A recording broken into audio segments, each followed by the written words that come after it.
He had to keep the house dark in order to see out the window, and it appears that most of his time was spent at his desk, peering anxiously through the rain across the glistening miles of downtown roofs at the constellation of distant lights marking Federal Hill.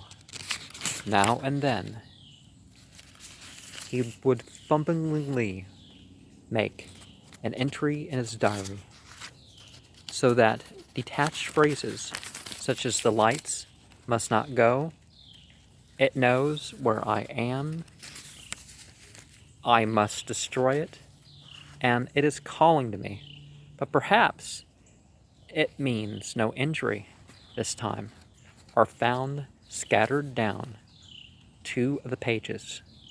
Then the lights went out all over the city. It happened at 12:12 a.m., according to Powerhouse records, but Blake's diary gives no indication of the time. The entry is merely "lights out, God help me." On Federal Hill, there were watchers as anxious as he, and rain-soaked knots of men paraded the square and alleys around the evil church with umbrella-shaded candles, electric flashlights, oil lanterns, crucifixes, and obscure charms of the many sorts common to southern Italy. They blessed each flash of lightning, made cryptical signs of fear with their right hands, when a turn in the storm caused the flashes to lessen, and finally to cease altogether. A rising wind blew out most of the candles, so that the scene grew threateningly dark. Someone roused Father Merluzzo at Spirito Santo Church, and he hastened to the dismal square to pronounce whatever helpful syllables he could. Of the restless, curious sounds in the blackened tower, there could be no doubt whatever. What happened at 2:35?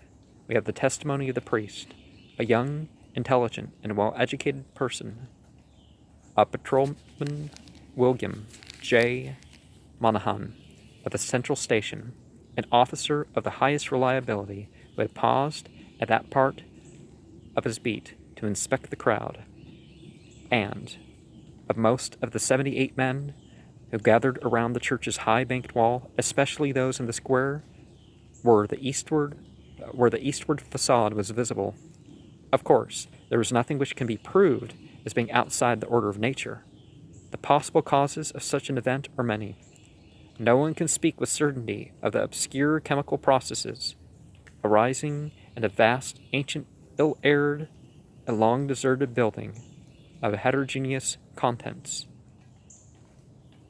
Mephitic vapors, spontaneous combustion, pressure of gases long born of long decay. Any one of numberless phenomena might be responsible, but then, of course, the factor of conscious charlatanry can be of no means excluded. The thing was really quite simple in itself and covered less than 3 minutes of actual time. Father Merluzzo, always a precise man, looked at his watch repeatedly. It started with the definite swelling of the dull, fumbling sounds inside the black tower. There had for some time been a vague exhalation of strange, evil odors from the church, and this had now become emphatic and offensive. Then, at last, there was a sound of splintering wood, and a large, heavy object crashed down in the yard beneath the frowning, easterly facade. The tower was invisible now that the candles would not burn, but as the object neared the ground, the people knew that it was the smoke-grimed Lavur building of that tower's east window. Immediately afterward, an utterly unbearable thwatter welled forth from the unseen heights, choking and sickening the trembling watchers, and almost prostrating those in the square. At the same time, the air trembled with a vibration as of flapping wings, and a sudden east-blowing wind more violent than any previous blast, snatched off the hats and wrenched the dipping umbrellas of the crowd.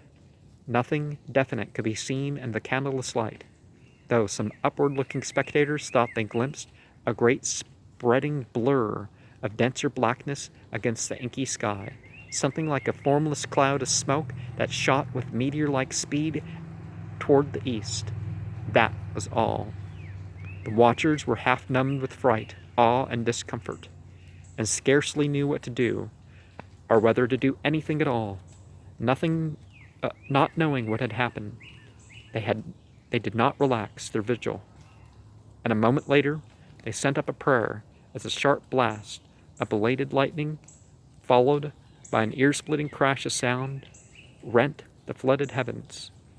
Half an hour later, the rain stopped, and in 15 minutes more, the streetlights sprang on again, sending the weary, bedraggled watchers relievedly back to their homes. The next day's papers gave these matters minor mention in connection with the general storm reports. It seems that the great lightning flash and deafening explosion which followed the Federal Hill occurrence were even more tremendous farther east, where a burst of the single photeur was likewise noticed. The phenomenon was most marked over College Hill, where the crash awakened all sleeping inhabitants and led to a bewildered round of speculations. Of those who were already awake, only a few saw the anomalous blast of light near the top of the hill, or noticed the inexplicable upward rush of air, which almost stripped the leaves from the trees and blasted the plants in the garden. It was agreed that the lone, sudden lightning bolt must have struck somewhere in this neighborhood, though no trace of it striking could afterward be found. A youth in the Tau Omega fraternity house thought he saw a grotesque and hideous mass of smoke in the air just as the preliminary flash burst, but his observation has not been verified. All of these few observers, however, agree as to the violent gust from the west and the flood of intolerable stench which preceded the belated stroke, whilst evidence concerning the momentary burn color after the stroke is equally general. These points were discussed very carefully because of their probable connection with the death of Robert Blake. Students of the Psi Delta House, whose upper rear windows looked into Blake's study, noticed the blurred white face at the westward window on the morning of the 9th, and wondered what was wrong with the expression. When they saw the same face in the same position that evening, they felt worried and watched for the lights to come up in his apartment. Later they rang the bell of the darkened flat and finally had a policeman force the door. The rigid body sat bolt upright in the desk by the window, and when the intruders saw the glassy, bulging eyes and the marks of stark, convulsive fright on the twisted features, they turned away in sickened dismay. Shortly afterward, the coroner's physician made an examination, and despite the unbroken window, reported an electric shock or nervous tension induced by the electrical discharge as the cause of death. The hideous expression he ignored altogether, deeming it a not improbable result of the profound shock as experienced by a person of such abnormal imagination and unbalanced emotions. He deduced these latter qualities from the books, paintings, and manuscripts found in the apartment, and from the blindly scrawled entries in the diary on the desk. Blake had prolonged his frenzied jottings to the last, and the broken pointed pencil was found clutched in his spasmodically contracted right hand. And one of the things we find is that psychosomatic injury can occur, even to death.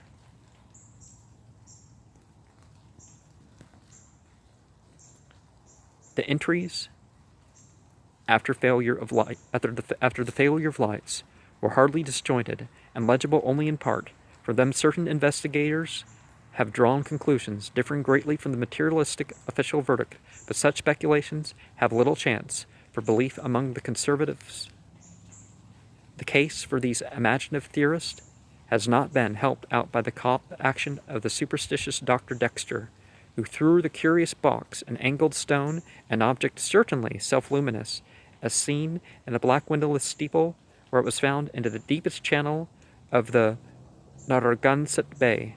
Excessive imagination and erotic unbalance on Blake's part, aggravated by knowledge of the evil bygone cult, whose startling traces he had uncovered, form the dominant interpretation given those final frenzied jottings. These are the entries, are all that can be made of them. Lights, still out. Must be 5 minutes now. Everything depends on lightning. Yadith, granite will keep up. Some influence seems beating, though, through it. Rain and thunder and wind deafen. The thing is taking hold of my mind. Trouble with memories, I see things I never knew before. Other worlds and other galaxies. Dark. The lightning seems dark and the darkness seems light. It cannot be the real hill and church that I see in the pitch darkness. Must be retinal impressions left by flashes. Heaven grant the Italians are out with their candles. If the lightning stops, what am I afraid of? Is not an avatar of Nyarlathotep, who is antiquity and shadowy Kem, even took form of man. I remember Yugoth, and more distant Shagai, and the ultimate void of the black planets, the long, winding flight through the void, cannot cross the universe of light, recreated by the thoughts caught in the shining trapezohedron. Send it through the horrible abyss of radiance. My name is Blake, Robert Harrison Blake, of 620 East Knapp Street, Milwaukee, Wisconsin. I am on this planet. Azathoth, have mercy. The lightning no longer flashes horrible. I can see everything with the monstrous scene that is not sight. Light is dark, and dark is light. Those people on the hill, guard. Candles and charms, their priest. Sense of distance gone. Far is near and near is far. No light, no glass. See that steeple, that tower window can hear. Roderick Usher, and mad. Are going mad. The thing is stirring and fumbling in the tower. I am it, and it is I. I want to get out, must get out, and unify the forces. It knows where I am. I am Robert Blake, but I see the tower in the dark. There is a monstrous odor, senses transfigured, boarding at that tower, window cracking, and giving way. Ea! Nagae! Yig! I see it coming here. Hellwind, Titan, blur, black wings. Yog, Sothoth, save me. The three-lobed burning eye. And we see correlations with Christianity, don't we? And there's dots in the middle of some of that, so if I didn't space some of that out to quite make the point as well. H.P. Lovecraft had nightmares. He had horrifying visions. He had a knowledge of comparative religion that seemed to be exemplary, and all this seemed to blend into it.